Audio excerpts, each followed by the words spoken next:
This woman is a conspiracy theorist, and I don't know if she believes the earth is flat or whatever, but there's one conspiracy that's gonna get her sent to prison for a long time. Let me explain. Now, her name is Tina, and she's a county clerk and the person in charge of making sure every ballot in her county is counted during an election.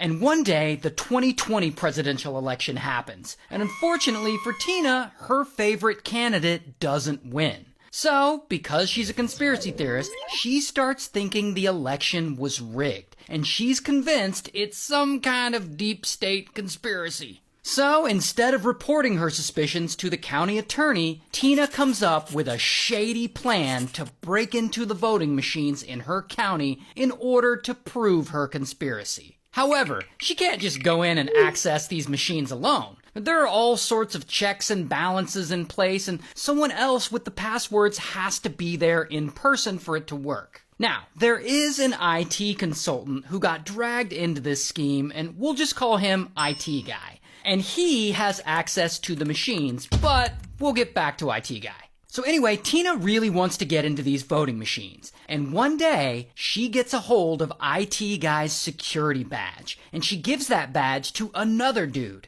A dude we'll call Conspiracy Turd. And so then, Tina, Conspiracy Turd, and the deputy clerk, this woman, Belinda, they all three go to the election offices, and Conspiracy Turd uses the security badge that they took from IT Guy, and he pretends to be there on official government business. And they use that badge to access the passwords. And suddenly, they have access to the election system's hard drive. So they get some screenshots of the data, and they copy everything onto an external drive. And by the way, all of this is very illegal, because it's election tampering. But then, allegedly, Conspiracy Turd takes all this voting system data and he gives it to a bunch of other conspiracy turds. And then, a few months later, some of that voting system data shows up on the internet. Passwords, videos, images for the whole world to see. Now, obviously, voting machine data is information that shouldn't be public. A big reason is because people can then use this information to then hack the voting machines. So this is a very big deal.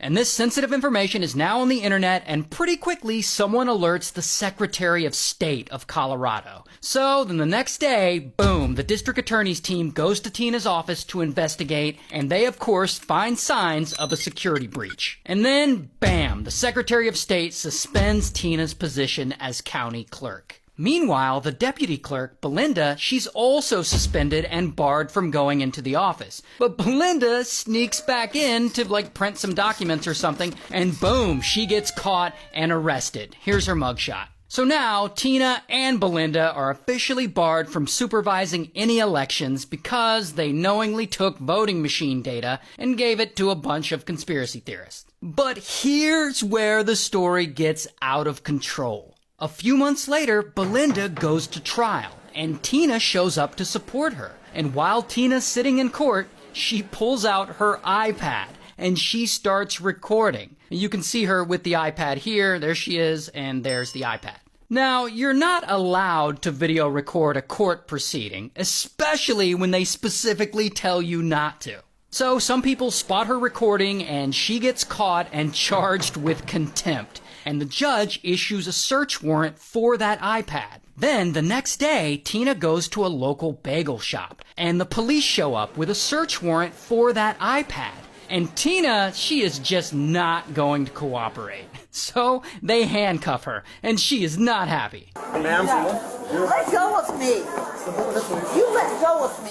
Let go of me. She even tries to kick the officers as they handcuff her. And let's see that again in slow motion. But ultimately they do get the iPad from her and they bring her outside and she fights them the whole way. Let go of me. You're hurting me. And I'm going to show all the bruises that you put on me. if you're not going to cooperate, you'll be charged with obstructing. Let go of me. You understand that? You let go of me now. But Tina is still not going to cooperate. Let go of Then me. stand up like an adult. Shut up. What an thing to say to me. What an thing to say to me. Okay. You are under arrest. You are being searched. Hurting me. And anyway, she eventually does get arrested. Here's her mugshot.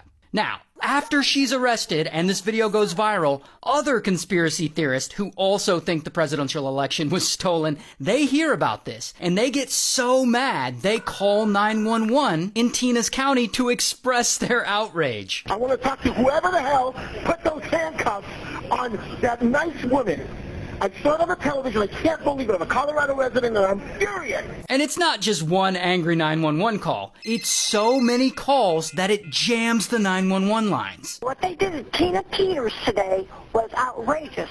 When did they become a communist? So anyway, Tina gets out of jail on bond, and it appears like she does everything in her power to control the narrative and delay her trial for the election tampering. Like she fires her lawyers a bunch of times, she tries to run for Secretary of State, thinking maybe getting elected into public office will help her get out of all this, but she doesn't win. And this whole time, she's still speaking publicly and insisting that the 2020 presidential election was rigged and that it's all part of some deep state conspiracy. There's just a few of these people that are globalists, that are Marxists, that are trying to take over our country. And her continuing to spread this misinformation like this is a violation of her bond. So then, bam, she gets arrested again. Here's another mugshot. And she gets out on bail, so she's free again, but this woman is an absolute menace. Remember IT guy whose security badge she took and used to access the voting machines? She starts trying to shift the blame off of her and onto him, and she starts publicly throwing this poor guy under the bus. He knew what was going to happen with his badge.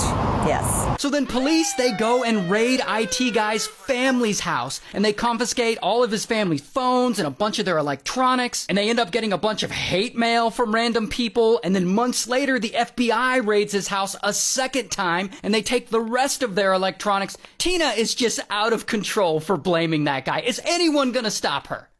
Until at some point during all this, Deputy Clerk Belinda, she gets smart and she decides to take a plea deal in the election tampering case. And her deal involves agreeing to testify against Tina. But Tina, she's not worried about it at all. I mean, she's still out there talking trash, speaking publicly about the case. What do you think the chances are that you are in prison a year or two from now?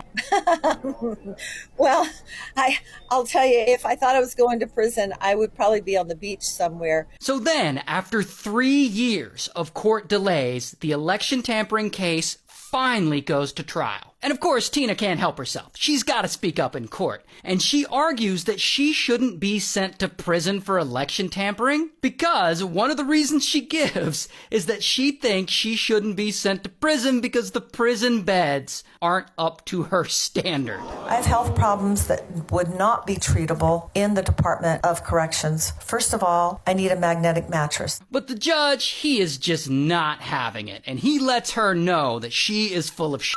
You are no hero, you abused your position, and you're a charlatan who used and is still using your prior position in office to peddle a snake oil that's been proven to be junk time and time again. So then Tina's found guilty and she's ultimately sentenced to 9 years in prison for election tampering. And after all that, I'm sure she still thinks she didn't do anything wrong.